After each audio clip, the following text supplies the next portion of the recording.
ሰላም እንዴት ናችሁ? ዛሬ ስለ ፈንዳመንታልስ ኦፍ አካውንቲንግ ዋን አብረን እንማማራለን። እንግዲህ ፈንዳመንታልስ ኦፍ አካውንቲንግ ዋን የምንለው በድሮ ፕሪንሲፕልስ ኦፍ አካውንቲንግ ዋን ተብሎ ይጠራ የነበረው ኮርስ ነው።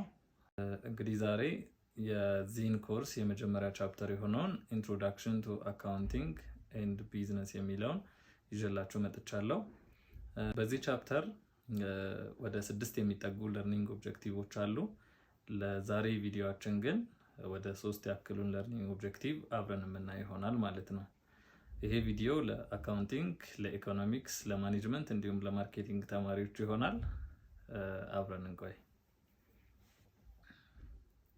Okay, so after studying this chapter, we should be able to explain what is accounting. So in chapter ከጨረስን በኋላ አካውንቲንግ ማለት ምን ማለት እንደሆነ ወይም ደግሞ የአካውንቲንግ ምንነት መረዳት ይኖርብናል። በመቀጠል we should identify the users and uses of accounting.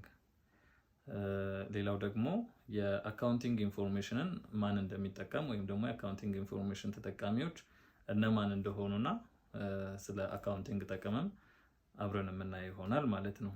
በሶስተኛ ደረጃ ስለ አካውንቲንግ ፕሪንሲፕልስ ኤንድ ኮንሰፕትስ እናያለን ማለት ነው። ወይም ደግሞ ስለ አካውንቲንግ መርሆች፣ ስለ አካውንቲንግ ህግጋቶችና ስለ አካውንቲንግ ጽንሰ ሐሳቦች በዚህ ቻፕተር አብረን እናያለን ማለት ነው።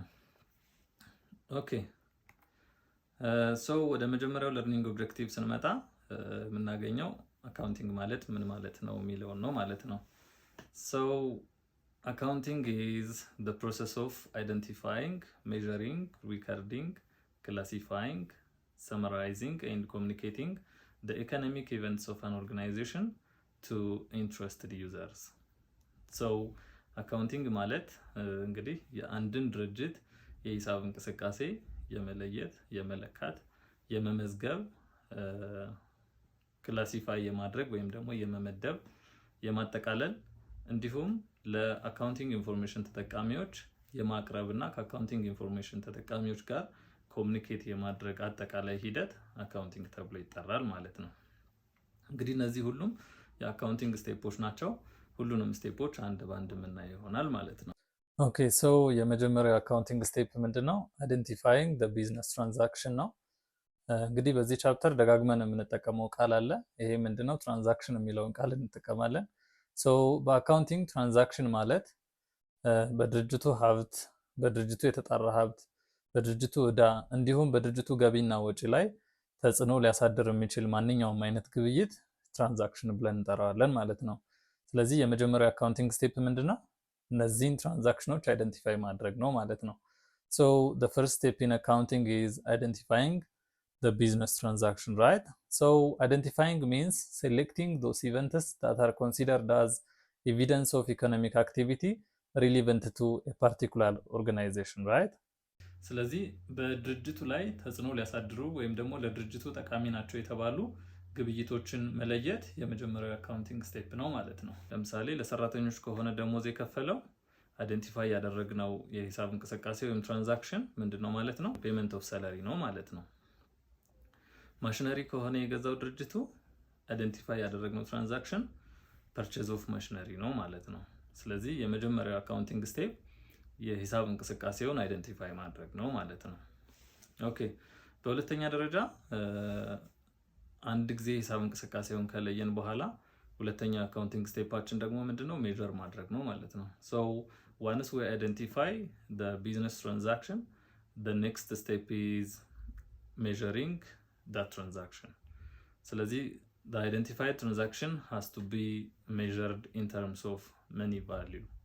so የለየነው የሂሳብ እንቅስቃሴ በገንዘብ ልክ ወይም ደግሞ በገንዘብ ምን መደረግ አለበት? መተመን አለበት ማለት ነው። right? so the identified transaction has to be expressed in terms of monetary value. ስለዚህ አይደንቲፋይ ያደረግነው የሂሳብ እንቅስቃሴ በብር ወይም ደግሞ በዶላር ሊተመን የሚችል መሆን አለበት ማለት ነው። right? so ለምሳሌ አይደንቲፋይ ያደረግነው የሂሳብ እንቅስቃሴ ለሰራተኞች ደሞዝ መክፈል ከሆነ ወይም ደግሞ ፔመንት ኦፍ ኤምፕሎይ ሳላሪ ከሆነ ምን ያክል ነው የከፈልነው የሚለውን ማስቀመጥ አለብን ማለት ነው። በሁለተኛ ደረጃ ለምሳሌ ለሰራተኞች የተከፈለው ደሞዝ 100 ሺህ ሊሆን ይችላል 200 ሺህ ሊሆን ይችላል ምን ማድረግ አለብን ግን በገንዘብ ልክ መተመን አለብን ወይም ደግሞ በገንዘብ ልክ መቀመጥ አለበት ማለት ነው ኦኬ ሶ በሶስተኛ ደረጃ የምናገኘው የአካውንቲንግ ስቴፕ ሪከርዲንግ ነው ራይት ሶ ኢኮኖሚክ ኢቨንትስ አር ሪከርድድ ቱ ፕሮቫይድ permanent history of the financial activities of an organization ስለዚህ አይደንቲፋይ ካደረግን በኋላ ሜዠር ካደረግን በኋላ የሚቀጥለው ስቴፓችን ምን ይሆናል ማለት ነው መመዝገብ አለብን ማለት ነው ወይም ደግሞ ሂሳብ እንቅስቃሴውን ሪከርድ ማድረግ አለብን ማለት ነው ኦኬ ሶ the transaction initially entered in a record called journal ስለዚህ በአካውንቲንግ ህግ ሁሉ ጊዜ የሂሳብ እንቅስቃሴዎች ለመጀመሪያ ጊዜ የሚመዘገቡት ጆርናል ላይ ነው ማለት ነው ወይም ደግሞ ሁሉም የሂሳብ እንቅስቃሴዎች ለመጀመሪያ ጊዜ የምንመዘገብበትን ደብተር ምን ብለን እንጠራዋለን ጆርናል ብለን እንጠራዋለን ማለት ነው ለዛ ነው the book of original entry ወይም ደግሞ the book of initial entry ያልን የምንጠራው ጆርናልን ማንኛውም የተደረገ ግብይት ወይም ደግሞ የሂሳብ እንቅስቃሴ ለመጀመሪያ ጊዜ የሚመዘገበው የት ስለሆነ ነው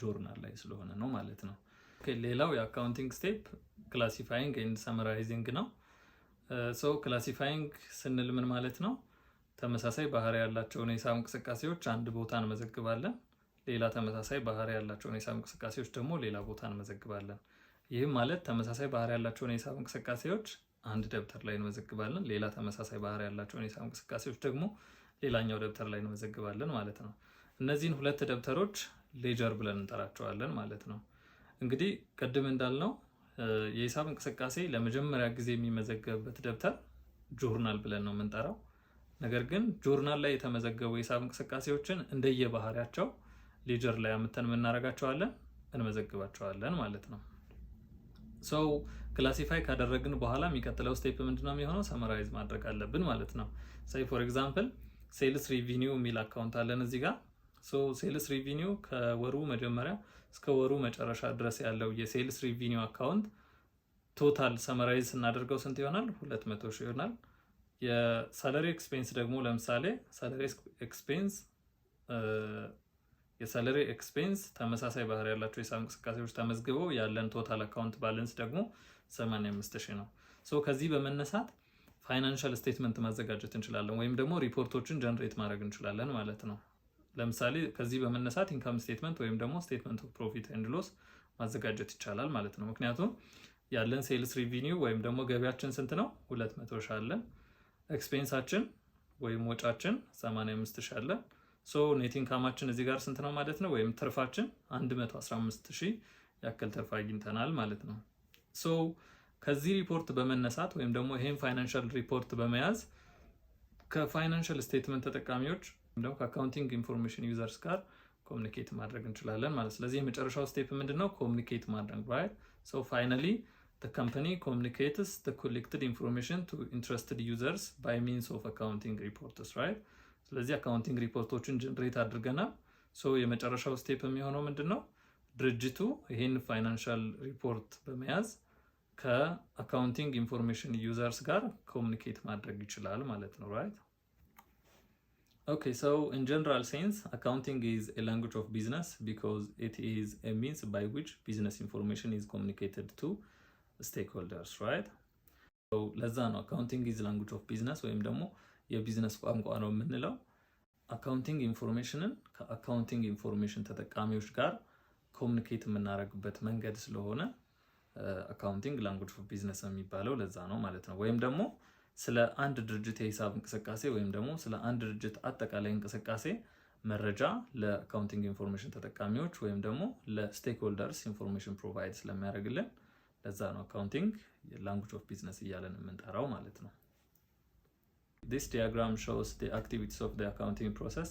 ስለዚህ ከዚህ በፊት ያየነው ነው በዲያግራም እያሳየን ያለው ኦኬ ሌላው users of accounting information ነው እንግዲህ the users of accounting information can be broadly classified into two the first one is the internal users and the second one is the external users right so internal users are those individuals inside a company who plan organize and run the business so internal user የምንላቸው ድርጅቱ ውስጥ ሆነው የድርጅቱን አካውንቲንግ ኢንፎርሜሽን የሚጠቀሙ ሁሉም ተጠቃሚዎች ኢንተርናል ዩዘርስ ብለን እንጠራቸዋለን ማለት ነው። ለምሳሌ ማርኬቲንግ ማኔጀሮች ሊሆን ይችላሉ፣ ፕሮዳክሽን ሱፐርቫይዘርስ ሊሆን ይችላሉ፣ ፋይናንስ ዳይሬክተርስ ሊሆን ይችላሉ፣ ካምፓኒ ኦፊሰርስም ሊሆን ይችላሉ ማለት ነው። ራይት ሶ ድርጅቱ ውስጥ ሆነው የድርጅቱን አካውንቲንግ ኢንፎርሜሽን ሊጠቀሙ የሚችሉ ማናቸውም የአካውንቲንግ ኢንፎርሜሽን ተጠቃሚዎች ኢንተርናል ዩዘርስ ብለን እንጠራቸዋለን ማለት ነው። ሌላው ሁለተኛው ኤክስተርናል ዩዘርስ ራይት ሶ they are the users outside the company right እነዚህ ደግሞ ከድርጅቱ ውጭ ሆነው የዛን ድርጅት አካውንቲንግ ኢንፎርሜሽን ሊጠቀሙ የሚችሉ የፋይናንሻል ኢንፎርሜሽን ወይም ደግሞ የአካውንቲንግ ኢንፎርሜሽን ተጠቃሚዎች ደግሞ ኤክስተርናል ዩዘርስ ብለን እንጠራቸዋለን ማለት ነው። say for example ኢንቨስተሮችን መውሰድ እንችላለን right ኢንቨስተርስ so ኢንቨስተሮች ለምሳሌ አንድ ድርጅት ላይ ኢንቨስት ማድረግ ቢፈልጉ የዛን ድርጅት አካውንቲንግ ኢንፎርሜሽን ወይም ደግሞ ፋይናንሻል ሪፖርት ይፈልጋሉ ማለት ነው ራይት ሶ ለምንድን ነው የዛን ድርጅት ፋይናንሻል ኢንፎርሜሽን የሚፈልጉት? ስለ ድርጅቱ ፋይናንሻል ስታተስ ወይም ደግሞ ስለ ድርጅቱ የፋይናንሻል አቋም ለማወቅ ስለሚፈልጉ የዛን ድርጅት ፋይናንሻል ኢንፎርሜሽን ይፈልጋሉ ማለት ነው። ሶ ኢንቨስተሮች ምን ብለን እንጠራቸዋለን? ኤክስተርናል ዩዘርስ ብለን እንጠራቸዋለን ማለት ነው። ኦኬ ሌላው ሁለተኛው ኤክስተርናል ዩዘር ገቨርንመንት ነው ራይት ወይም ደግሞ ታክስ አውቶሪቲ የምንላቸው ናቸው። ሰው መንግስት የአንድን ድርጅት የሂሳብ እንቅስቃሴ ወይም ደግሞ የአካውንቲንግ ኢንፎርሜሽን ሊፈልግ የሚችለው for the purpose of tax ነው። so government need the accounting information for the purpose of taxation ስለዚህ መንግስት ወይም ደግሞ ታክስ አውቶሪቲስ የአንድን ድርጅት አካውንቲንግ ኢንፎርሜሽን የሚፈልጉት የዛን ድርጅት የታክስ መጠን ወይም ደግሞ የግብር መጠን ለማወቅ ግዴታ አካውንቲንግ ኢንፎርሜሽናቸውን ይፈልጋል ማለት ነው። ሌላው ሶስተኛው ባንክስ ራይት ሶ አንድ ባንክ ለአንድ ድርጅት ብድር ከመስጠቱ በፊት የዛን ድርጅት የፋይናንሻል አቋም በሚገባ ማጤን አለበት። ሶ አካውንቲንግ ኢንፎርሜሽኖችን ወይም ደግሞ ፋይናንሻል ሪፖርቶችን ከወሰደ በኋላ ያለውን የፋይናንሻል አቋም ካወቀ በኋላ ብድሩን ግራንት ያደርጋል ማለት ነው ራይት ሶ ባንኮችም የአንድ ድርጅት ወይም ደግሞ ኤክስተርናል ዩዘርስ ኦፍ አካውንቲንግ ኢንፎርሜሽን ናቸው ማለት ነው። ኦኬ እዚህ ጋር ማየት እንችላለን ራይት who uses the accounting data right so እዚህ ጋር የምናያቸው በሰማያዊ ምልክት ያሉት ሁሉም ኢንተርናል ዩዘሮች ናቸው። ለምሳሌ ሂውማን ሪሶርስ መውሰድ እንችላለን፣ ፋይናንስ ማኔጀርስ መውሰድ እንችላለን፣ ማኔጅመንት ላይ ያሉ ሰዎች ማርኬቲንግ ዳይሬክተሮችን መውሰድ እንችላለን። እነዚህ ምንድናቸው? የኢንተርናል ዩዘርስ ኦፍ አካውንቲንግ ኢንፎርሜሽን ናቸው ወይም ደግሞ አካውንቲንግ ዳታ እንላቸዋለን ማለት ነው። ሌላው ኤክስተርናል ዩዘርስ የምንላቸው ለምሳሌ ታክሲንግ አውቶሪቲ ለታክስ ፐርፐዝ ወይም ደግሞ ፎር ዘ ፐርፐዝ ኦፍ ታክሴሽን ታክሲንግ አውቶሪቲስ የኤክስተርናል ዩዘርስ ኦፍ አካውንቲንግ ዳታ ናቸው። ሌበር ዩኒየንስ ለምሳሌ ከስተመርስ፣ ክሬዲተርስ ራይት አበዳሪዎች ራሱ ኤክስተርናል ዩዘርስ ኦፍ አካውንቲንግ ኢንፎርሜሽን ናቸው። ሬጉላተሪ ኤጀንሲስ እነዚህም የአንድን ድርጅት በበላይ ሆነው የሚቆጣጠሩ ሬጉላቶሪ አውቶሪቲ የምንላቸው አሉ። እነሱም የኤክስተርናል ዩዘርስ ኦፍ አካውንቲንግ ኢንፎርሜሽን ናቸው ማለት ነው። ኦኬ ሌላው the building blocks of accounting ነው። የመጀመሪያው ኤቲክስ ኢን ፋይናንሻል ሪፖርቲንግ የሚለውን እናገኛለን ማለት ነው። እንግዲህ ልክ እንደ ሁሉም ፕሮፌሽኖች ሁሉ አካውንቲንግ የራሱ የሆነ ፕሮፌሽናል ኤቲክስ አለው። ሰው እዚህ ጋር እንደ ምሳሌ የተቀመጠውን በቅርቡ ከተደረጉ የፋይናንሻል ስካንዳሎች ውስጥ የኢንሮን ስካንዳልን አብረን እናያለን ማለት ነው። ሶ ኢንሮን ስካንዳል the biggest fraud in history በመባል የሚታወቅ የሪሰንት ፋይናንሻል ስካንዳል ነው። እንግዲህ ኢንሮን መቀመጫውን በአሜሪካን ሆስተን ቴክሳስ ያደረገ የኢነርጂ ካምፓኒ ነበረ። የተመሰረተው በ1985 ነው። ሆስተን ናቹራል ጋዝ ከኢንተርኖርዝ ጋር መርጅ በማድረግ የተመሰረተ ድርጅት ነበረ። እንግዲህ የኢንሮን ኤክስኪዩቲቮች ያደርጉት የነበረው ምንድነው?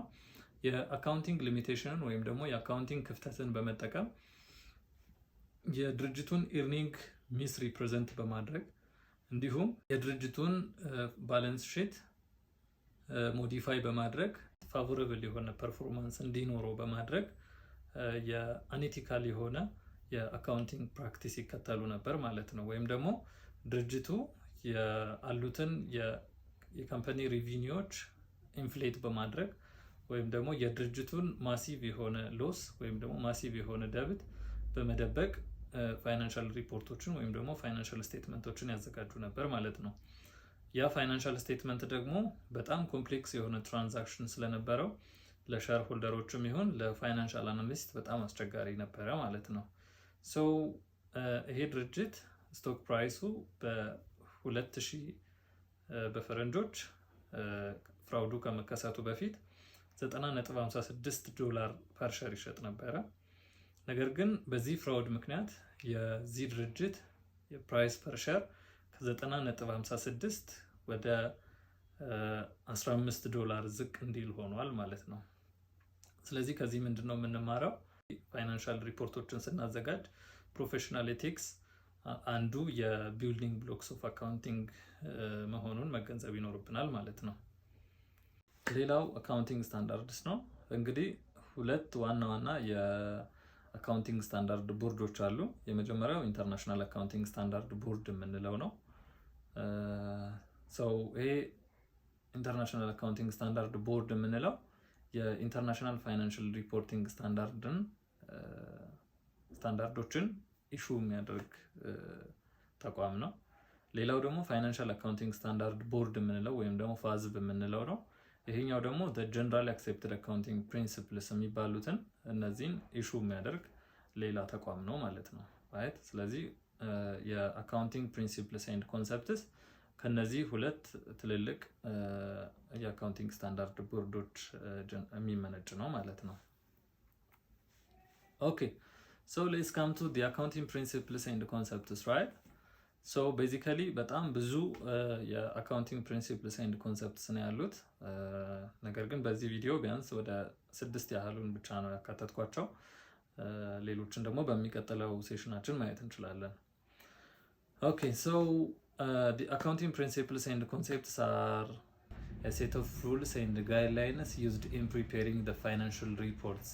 Financial statements ስናዘጋጅ ልንከተላቸው የሚገቡ ጋይድላይኖች ናቸው ማለት ነው። ራይት። ሶ የመጀመሪያው የአካውንቲንግ ፕሪንሲፕል ኤንድ ኮንሰፕት ቢዝነስ ኢንቲቲ ኮንሴፕት ወይም ደግሞ ኢኮኖሚክ ኢንቲቲ ኮንሴፕት የምንለው ነው ማለት ነው። ሶ ቢዝነስ ኢንቲቲ ኮንሴፕት requires that activities of an entity be kept separate and distinct from the activities of its owner and all other entities. እንግዲህ ቢዝነስ ኢንቲቲ ወይም ደግሞ ኢኮኖሚክ ኢንቲቲ ኮንሰፕት የምንለው የድርጅቱ የሂሳብ እንቅስቃሴ እና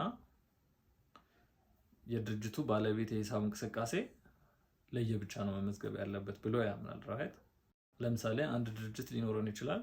የዛ ድርጅት የሂሳብ እንቅስቃሴ ለፐርሰናል ዩዝ ኦፍ ላይፍ ከምናወጣው የራሳችን የግል ወጪ የሚሆን የግል ገቢ ጋር ምንም አይነት ግንኙነት መኖር የለበትም ማለት ነው። ሶ ኢኮኖሚክ ኢንቲቲ ኮንሴፕት ሚንስ the activities of a business must be kept separate from the personal use of life of the owner. ለምሳሌ ድርጅት አለን።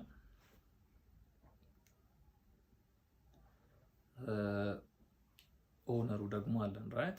ሶ የድርጅቱ የሂሳብ እንቅስቃሴ ከባለቤቱ ወይም ደግሞ ከኦነሩ የሂሳብ እንቅስቃሴ ጋር መገናኘት የለበትም ማለት ነው። ራይት። ለየብቻ መመዝገብ አለባቸው። ራይት። ሶ የድርጅቱ የሂሳብ እንቅስቃሴ ለብቻ የድርጅቱ ደብተር ላይ ነው መመዝገብ ያለበት።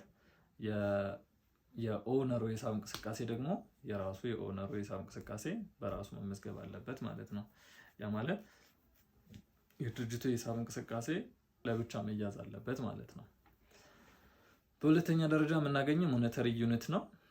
ይሄኛው ደግሞ ሞኔተሪ ዩኒት አሳምፕሽን ብለን የምንጠራው ደግሞ የአካውንቲንግ ደብተር ላይ መመዝገብ ያለባቸው የሂሳብ እንቅስቃሴዎች ሁልጊዜም በገንዘብ ልክ ሊተመኑ የሚችሉ የሂሳብ እንቅስቃሴዎች መሆን አለባቸው ብሎ ያምናል። ራይት። ስለዚህ we have to record transactions that can be expressed in terms of monetary terms or in terms of money value. right. ስለዚህ የአካውንቲንግ ደብተር ላይ የሚመዘገቡ የሂሳብ እንቅስቃሴዎች ሁልጊዜም በገንዘብ ሊተመኑ የሚችሉ የሂሳብ እንቅስቃሴዎች ሊሆኑ ይገባል ብሎ ነው የሚያምነው። ሶስተኛው የአካውንቲንግ ኮንሴፕታችን ኮስት ፕሪንሲፕል የምንለው ነው፣ ወይም ደግሞ ሂስቶሪካል ኮስት ፕሪንሲፕል እንለዋለን። so it dictates that companies record assets at their cost. ይሄኛው ደግሞ ድርጅቶች የራሳቸውን ንብረት መመዝገብ ያለባቸው ንብረቶችን በገዙበት ሂስቶሪካል ኮስት ወይም ደግሞ በገዙበት ዋጋ ነው ብሎ ያምናል። ራይት ያ ማለት ለምሳሌ አንድ ቤት በ1 ሚሊዮን ከሆነ የገዛ ነው ሁልጊዜም ስንመዘግብ በዚህ ዓመትም ስንመዘግብ በሚቀጥለው ዓመትም ስንመዘግብ ሁልጊዜም ስንመዘግብ ምንድነው በተገዛበት ዋጋ ነው መመዝገብ ያለብን ማለት ነው። ራይት ለምሳሌ ይሄ ዓመት ለምሳሌ 2016 ነው። በ2016 የዛ ቢልዲንግ ዋጋ 1 ሚሊዮን ብለን መዝግበናል ደብተራችን ላይ። በሚቀጥለው አካውንቲንግ ፒሪየድ በ2017 በገዛንበት ዋጋ ነው እንመዘግበው ማለት ነው። 1 ሚሊዮን ብለን እንመዘግባለን ማለት ነው። ሶ ኮስት ፕሪንሲፕል የምንለው assets should have to be recorded at their cost or at their historical value ወይም historical cost መመዝገብ አለባቸው ብሎ ነው የሚያምነው። ሌላው አራተኛው fair value principle የምንለው ነው። fair value principle states that assets and liabilities should be reported at their fair value ወይም price received to sell an asset or settle a liability። ይሄ ደግሞ ንብረቶቻችንን መመዝገብ ያለብን አሁን ላይ ባላቸው ዋጋ ነው። ለምሳሌ 1 ሚሊዮን ብለን መዘገብን አንድን አሴት በሚቀጥለው የዛ አሴት ዋጋ 1.2 ሚሊዮን ከሆነ አሁን ላይ ገበያ ላይ ባለው ዋጋ መዝገቡ ነው የሚለው right። so fair value principle at the name indicates the assets and liabilities should be reported at their fair market value ወይም ደግሞ ገበያ ላይ ባለው ዋጋቸው መመዝገብ አለባቸው ብሎ ያምናል ማለት ነው። ኦኬ ሌላው going concern concept የምንለው ነው። so it can be defined as any enterprise which is expected to continue operating indefinitely in the future. This concept assumes that a business entity will continue to operate indefinitely and that it will not be liquidated in the near future. ስለዚህ ይሄኛው ኮንሴፕት ደግሞ አንድ ቢዝነስ ለኢንዴፊኒት ፔሪድ ኦፍ ታይም ወይም ደግሞ ለረጅም ጊዜ ኦፕሬት ያደርጋል ብለን ነው አስዩም የምናደርገው። ወይም ደግሞ ቢዝነሱ በአጭር ጊዜ ሊኩዴት የሚያደርግ ወይም ደግሞ በአጭር ጊዜ ሊዋሃድ የሚችል ሊፈርስ የሚችል ነው ብለን ማለት የለብንም። ወይም ደግሞ ለረጅም ጊዜ ኦፕሬት የሚያደርግ ቢዝነስ ብለን አስዩም ማድረግ አለብን ነው ራይት። የመጨረሻው አካውንቲንግ ፔሪድ ኮንሰፕት ነው። So accounting according to this concept the life of a business is divided into segments appropriate for studying the results shown by the business. After each segment in accounting such segment or time interval is called accounting period. So it is usually a year, right? So accounting period concept የምንለው የአንድ ድርጅት ላይፍ ኦፍ ቢዝነስ ወይም ደግሞ የአንድ ድርጅት ህይወት ለፔሪዮዶች መከፋፈል አለበት ራይት። ይሄን የምናደርግበት ምክንያት ደግሞ ለምሳሌ አንድ ድርጅት የራሱን ፐርፎርማንስ ወይም ደግሞ የራሱን የቢዝነስ ፐርፎርማንስ ለማወቅ ወደ አካውንቲንግ ፔሪዮድ መቀየር አለበት ማለት ነው። ወይም ደግሞ ለምሳሌ በአካውንቲንግ ፔሪዮዱን በየወሩ ሊከፋፍለው ይችላል፣ በየአመቱ ሊከፋፍለው ይችላል። አካውንቲንግ ፔሪዮድ ሊኖረን ይገባል ማለት ነው። አካውንቲንግ ፔሪዮድ መኖሩ ደግሞ የዚህን አመት ፐርፎርማንሳችን ከዛኛው አመት ጋር እንድናወዳደር ወይም የዚህን ወር ፐርፎርማንሳችን ከአለፈው ወር ጋር እንድናወዳደር ይረዳናል። ወይም ደግሞ የራሳችን የድርጅቱን ፐርፎርማንስ ከሌላ ድርጅት ፐርፎርማንስ ጋር ኮምፔር ለማድረግ እንዲያግዘን የላይፍ ኦፍ ቢዝነስ ለአካውንቲንግ ፔሪዮዶች ወይም ደግሞ ወደ አካውንቲንግ ፔሪዮድ መከፋፈል አለብን ማለት ነው። ስለዚህ ለዛ ነው አካውንቲንግ ፔሪዮድ ኮንሴፕት የሚያስፈልገው። የመጨረሻውና ስድስተኛው አካውንቲንግ ፕሪንሲፕል ኤንድ ኮንሰፕት ምንድነው? ማቺንግ ፕሪንሲፕል የምንለው ራይት። it supports that reporting revenues and expenses in the same accounting period. ማቺንግ ፕሪንሲፕል ደግሞ ምንድነው የሚለው በዚህ ወር ያገኘነው ገቢ መመዝገብ ያለበት በዚህ ወር ነው፣ በዚህ ወር ያወጣነው ወጪ ደግሞ መመዝገብ ያለበት በዚህ ወር ነው ማለት ነው ራይት። revenues and expenses must be recorded in the same accounting period, right? በዚህ ወር ያገኘነው ገቢ በሚቀጥለው ወር መመዝገብ የለበትም፣ በዚህ ወር ያወጣነው ወጪ በሚቀጥለው ወር መመዝገብ የለበትም። ስለዚህ ሁሉም መመዝገብ ያለባቸው በተመሳሳይ አካውንቲንግ ፔሪዮድ ነው ማለት ነው። ያ ማለት revenues and expenses should be matched, right? እነዚህ እንግዲህ ጥቂቶቹ የአካውንቲንግ ፕሪንሲፕልስ ኤንድ ኮንሴፕትስ ናቸው። በሚቀጥሉት በሚኖሩን ሴሽኖች ደግሞ ሌሎች የአካውንቲንግ ፕሪንሲፕልስ ኤንድ ኮንሴፕትስን አብረን የምናየው ይሆናል። ለዛሬ የነበረኝ ቪዲዮ ይሄን ይመስላል። ስለተከታተላችሁኝ አመሰግናለሁ። በሚቀጥለው ቪዲዮ እንድሰራላችሁ የምትፈልጉትን ኮርስ ኮሜንት ላይ ሜንሽን አድርጉልኝ። አመሰግናለሁ።